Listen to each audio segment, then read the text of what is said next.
Assalamualaikum warahmatullahi wabarakatuh.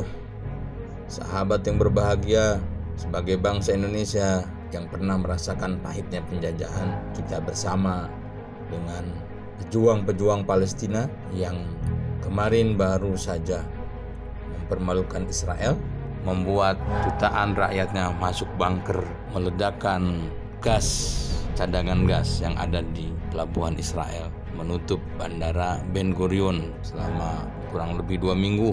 Lalu kemudian Hamas juga bisa menggagalkan kecanggihan Iron Dome atau penjagaan udara Israel yang berlapis-lapis. Itu bisa diterjang dengan ratusan roket yang diluncurkan para pejuang. Ada di antara kita yang bertanya, jika Hamas menang, tanah mana yang dikembalikan kepada Palestina? Jika Hamas menang, mengapa kok menerima gencatan senjata? Nah, kalau Hamas hebat, mengapa tidak langsung mengusir Israel?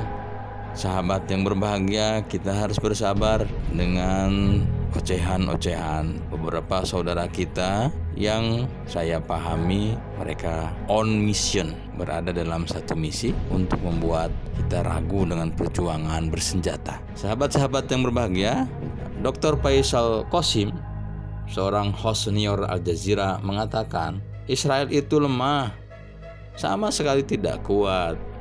Bahkan saat didukung AS dan Barat sekalipun, Israel itu tetap lemah.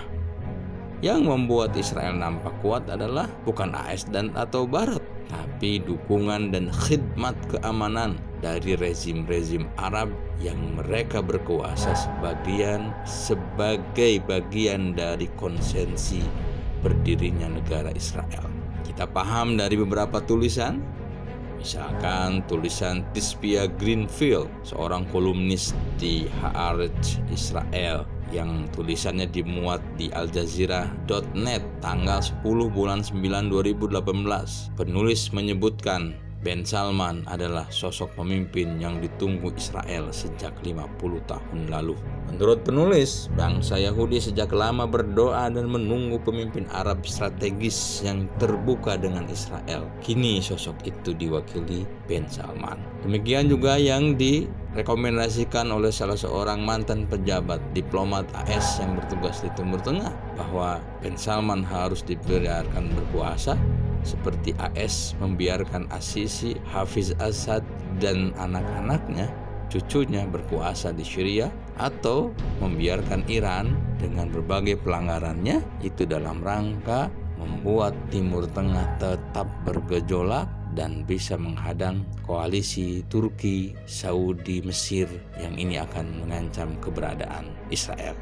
Sekali lagi tentang kelemahan Israel ini, kita paham Al-Quran dan Sunnah Rasulullah SAW sudah menegaskan hal itu, dan Hamas pun membuktikan kebenaran wahyu ilahi bukan dengan tebar dalil dan tebar pesona, dengan dalil-dalil yang membuat kita sedikit meradang karena yang dibahas hanya toharoh lagi, bid'ah lagi, lalu kita melupakan sisi jihad melawan penjajah. Sebut saja sebagai contoh perbandingan peperangan Israel vs pejuang Palestina di Gaza selama 12 tahun lalu. Kita akan menemukan fakta Palestina dengan ruh jihad semakin kuat, sementara Israel semakin lemah. Hal ini semakin membenarkan prediksi Syekh Ahmad Yasin bahwa kehancuran Israel dimulai tahun 2027. Sahabat, saya punya data contoh perbandingan perang 2008-2009 di mana Hamas menyebutnya sebagai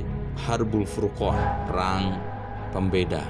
Israel menyebutnya dengan hujan peluru, dibandingkan dengan perang 2021, pertempuran 2021 yang istilah Hamas menyebutnya dengan Saif Al-Quds, pedang pembela Al-Quds, dan Israel menyebutnya dengan istilah perang menjaga pagar. Kita menemukan sebuah fakta. Pertama, pertempuran Al-Furqan itu berlangsung selama 23 hari dari 27/12/2008 hingga tanggal 18 Januari 2009. Sementara pertempuran Saif Al-Quds berlangsung selama 11 hari dari tanggal 9 bulan 5 2021 hingga 20 bulan 2021. Kedua, jumlah korban berbeda. Pertempuran Al-Furqan mengatakan 1417 syahid di kalangan Palestina, hampir 62 syuhada per hari.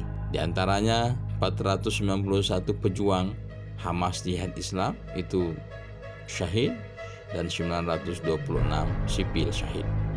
Sedang dalam pertempuran Saif Al-Quds jumlah korban syahid 232 syahid, sama dengan 22 syahid per hari, di antaranya 20 syahid dari kalangan pejuang dan sisanya masyarakat sipil. 3, kita bisa melihat saat pertempuran Al-Furqan Hamas meluncurkan 130 roket yang itu hanya melewati belasan meter saja dari perbatasan Gaza. Kebanyakan tidak terada dan tidak meledak. Sementara di pertempuran Saif Al-Quds, Hamas melesakkan 4.500 roket, bahkan bisa mencapai jarak radius 220 km dengan tingkat presisi tinggi, mencapai target dan memberikan efek ledakan cukup dahsyat.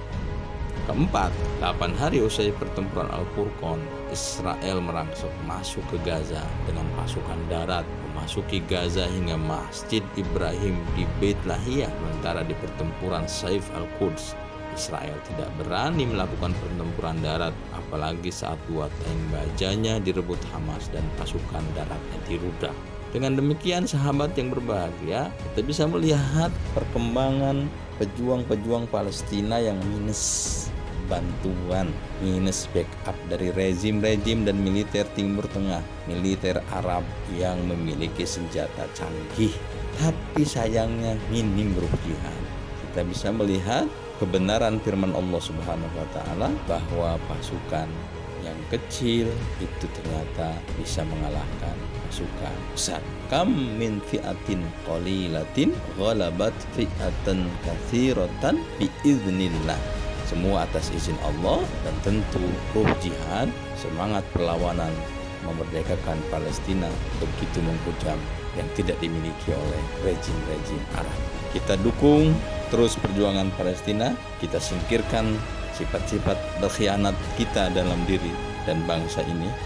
Mudah-mudahan Indonesia memiliki pemimpin-pemimpin yang peduli dengan perjuangan Palestina, bukan hanya di mulut, bukan hanya ocehan kata, tapi dibuktikan dalam realita. Demikian, salam semangat, salam jihad, salam perjuangan. Assalamualaikum warahmatullahi wabarakatuh.